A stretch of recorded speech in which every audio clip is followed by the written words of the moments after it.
সালাম আলাইকুম দর্শকবৃন্দ। ঈদুল আজহার ছুটি পাইছিলাম দীর্ঘদিন, এবং আজকে আষাঢ় মাসের পরে নাই, হয়তো 1-2 দিন আছে বাকি।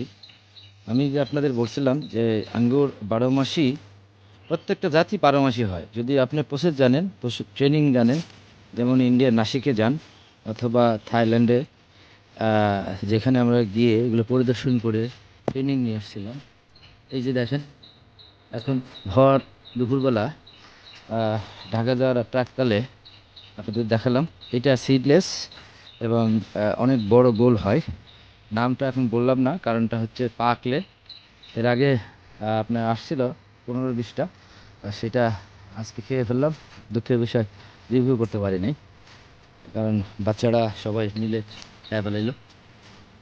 যেখান থেকে খাইছি অবশ্যই সেই জায়গাটা দেখাইতে পারবো। এই যে দেখেন, এখান থেকে ছিঁড়ে, এখান থেকে ছিল, এখানে 5টার মতো ছিল, সে একটু আগে খেয়ে ফেলাইলাম। যাই হোক, আমি এই যে এখন আবার আসতেছে, এটাও একটা জাত। আমি যখন চারা রেডি করে আপনাদের, আমি আবার আমার ল্যাব টেস্ট ছাড়া আমার 2টা ল্যাপটপ অফিস আছে আমার নিজের, সেখানে মেশিনপত্র সব একদিন আপনাদের রিভিউ করে দেখাবো। এবং সত্যই ছাদে, ছাদ বাগানি অথবা মাঠ বাগানি যাতে কোনোভাবেই প্রতারিত না হয় এবং ক্ষতিগ্রস্ত না হয়, এমন গ্যারান্টি কার্ড যুক্ত করেই তারপরে আমি চারা বিক্রি করি।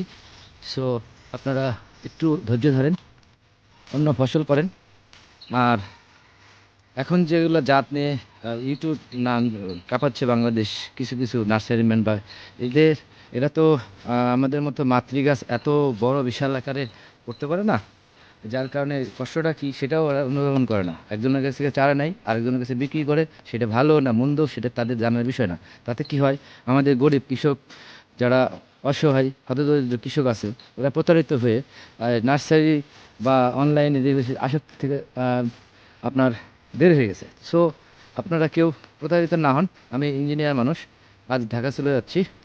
তো এর আগে এই রিভিউটা দিলাম আপনাদের।